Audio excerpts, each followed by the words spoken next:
শুনিও না। যেখানে মুহাম্মদ সাল্লাল্লাহু আলাইহি ওয়াসাল্লামের ধর্মের কথা বলা হবে, কোরআনের কথা বলা হবে, সেখানে ডিস্টার্ব করো, বিশৃঙ্খলা করো, কাকে বলে? কাফেররা। আমাদের হানাফি মাযহাবের ইমাম, তার নাম ছিল নুমান ইবনে সাবিত, ইমাম আবু হানিফা আজম, তার মেয়ের নাম ছিল হানিফা। তার মেয়ে একটা বুদ্ধির পরিচয় দিয়েছিল, যেটা তিনি পাননি, সেটা তার মেয়ে পেরেছিলেন, যার কারণে তার মেয়ের নামে তার নামকরণ করা হয়েছে। তার নাম ছিল নুমান ইবনে সাবিত। আজম আবু হানিফা তার মেয়ের নামের সাথে সংযুক্ত করেছে, কারণ মেয়ে একটা মাসালা দিয়েছিলেন, যেটা ইমাম আবু হানিফা পারছিলেন না।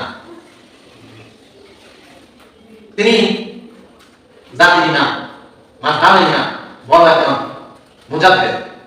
তার কওমের মধ্যে একজন নাস্তিক বলল, তোমরা যে এক আল্লাহকে বিশ্বাস করো, এটা আমি মানি না, এটা আমি বিশ্বাস আনছি নাথিং, যেটা দেখা যায় না সেটা বিশ্বাস করি না।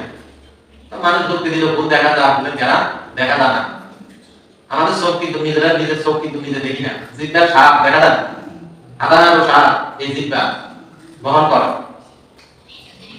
নিঃশ্বাস আঁকা দেওয়া করে, কিন্তু দেখা যায় অনুমান করা যায়।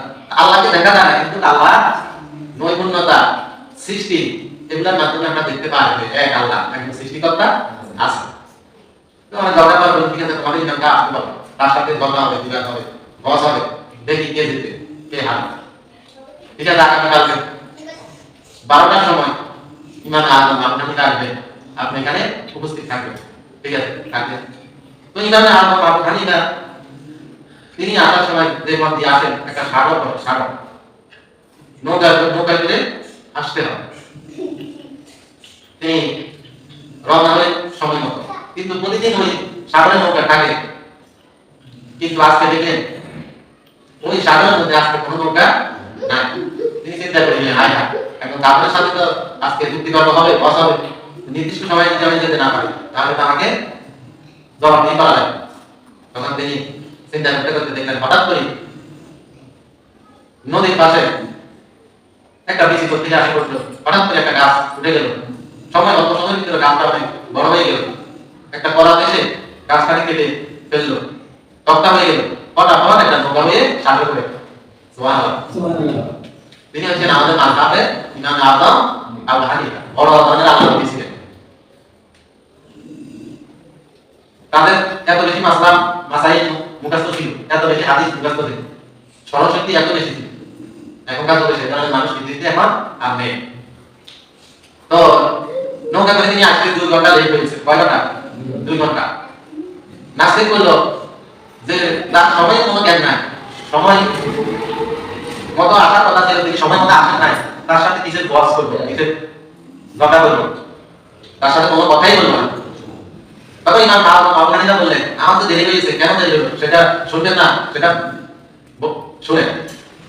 প্রতিদিনের মতো আজকে আমি নরমাল ভাবে আসতে পারি না, আজকে এরকম একটা ঘটনা ঘটছে। নাসিক বলতেছে, এটা কি সম্ভব নেই, একটা বিজে আসলো, গাছ হইলো, গাছ বড় হইলো, গাছ থেকে কলা চাষি ডাকলো, নৌকা হলো, এটা কি একটা কথা হলো? হ্যাঁ, তার সাথে ঝগড়া করে অনেক কথা বললেন। এরপরে কথা বললেন, এই যে বিরাট আসমান, এটা কে বানাইছে? এটা মধ্যে ঘটি আছে না? এত সুন্দর আসমান, মাথার উপরে ছাদ, এটা কে দান করছেন? বানাইছেন কে?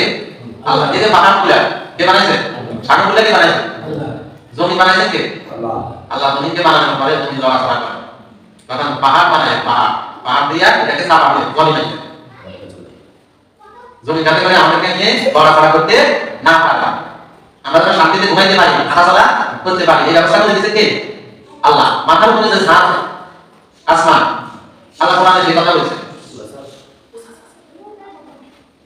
আল্লাযী খালাকা সাবআ সামাওয়াতিন তিবাকা,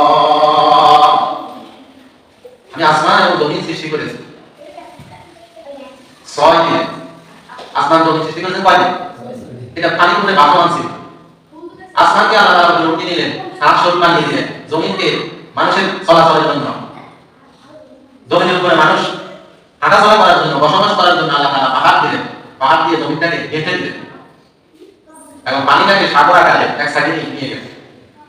এখন তিনি বলতেছেন মা তারা ফি খালকির রহমান, চিন্তা করো তোমাদের রব আল্লাহ তাআলা কে এমন সুন্দর করে এত বড় আসমান বানাইতে পারে যার কোনো খুঁটি লাগে না।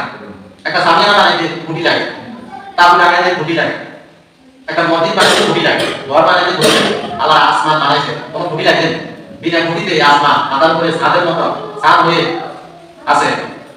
এটা এক আল্লাহ আছে, এক আল্লাহ নিদর্শন, ঠিক না? আবার সেটা তারা বলতেছে ينقلب إليك البصر خاسئا وهو حسير ولقد زينا السماء الدنيا بمصابيح وجعلناها رجوما للشياطين وأعتدنا لهم عذاب السعير ما ترى في خلق الرحمن من تفاوت فارجع البصر هل ترى من فطور من تفاوت আরবি শব্দ কোন তফাৎ আসমানে দেখতে পাও কিনা, আসমানের দিকে তুমি তাকাও, তুমি আসমানের দিকে তাকানোর পরে তোমার দৃষ্টি শক্তি হীন হয়ে আসবে, ক্ষীণ হয়ে আসবে, দুর্বল হয়ে আসবে, কিন্তু আল্লাহর সৃষ্টির মাঝে তুমি এক জাররা পরিমাণ ভুল বের করতে পারবে না। এক জাররা পরিমাণ ভুল তাফাউত, ভুল আরবিতে বলা হয় ভুল খতা ভুল, এক জাররা পরিমাণ ভুল বের করতে পারবে না, এক জাররা পরিমাণ তফাৎ দেখতে পাবে না নিপুণ ভাবে। ওই কঠিন নীল আকাশ ভুবন মাঝে তুমি কুদরতি ইশারায় রেখেছ, ওই কঠিন নীল আকাশ ভুবন মাঝে তুমি কুদরতি ইশারায় রেখেছ। ওগো আল্লাহ, ঠিক না? আল্লাহ তাআলা মাথার উপরে যে ছাদ দিলেন, আসমান দিলেন, এগুলোর দিকে তো আমাদের তাকানো দরকার, জমিনের দিকে তাকানো দরকার। জমিটা আল্লাহ কিভাবে দিলেন? জমিনের নিচ থেকে আল্লাহ তাআলা সুফিও পানি আমাদেরকে দান করেন কিনা? যদি এই পানি আল্লাহ না দিতেন আমরা কি খেয়ে বাঁচতাম? দুনিয়াতে আমরা সব আছে, টাকা পয়সা অর্থ সম্পদ, কিন্তু এই সুফিও পানি যদি আল্লাহ না দিতেন তাহলে কি আমরা পৃথিবীতে বাঁচতে পারতাম? সেই কথা আল্লাহ তাআলা কোরআনে বলতেছেন, কুল আরাইতু মিন আসবাহা মাউকুম গাওরা ফামা ইয়াতিকুম বিমাইন মাহিন। ও দুনিয়ার মানুষ, যদি পানি মাটির নিচের পানি শুকিয়ে যায় আর উপরের থেকে কোনো পানি না আসে, সাগরের পানি শুকিয়ে যায়, পরের পানি শুকিয়ে যায়, এই ধরাতে এমন কে আছে যে তোমাদেরকে বাঁচার জন্য পানি দিবে? আছে? তাহলে আমাদেরকে বিন্দু বিন্দু ফোঁটা ফোঁটা আসমান থেকে পানি নাযিল করে কলকলানি দান করেন কে?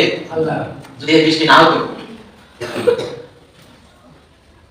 মিনাস সামাওয়াতি রিজকাল লাকুম, তোমাদেরকে রিজিক দান করেন আসমান থেকে, মিনাস সামাই মান ওয়া আখরাজা বিহি মিনাস সামাওয়াতি রিজকাল লাকুম, রিজিক দান করেন। আরবিতে রিজকাল লাকুম, তোমাদেরকে রিজিক দান করেন কে?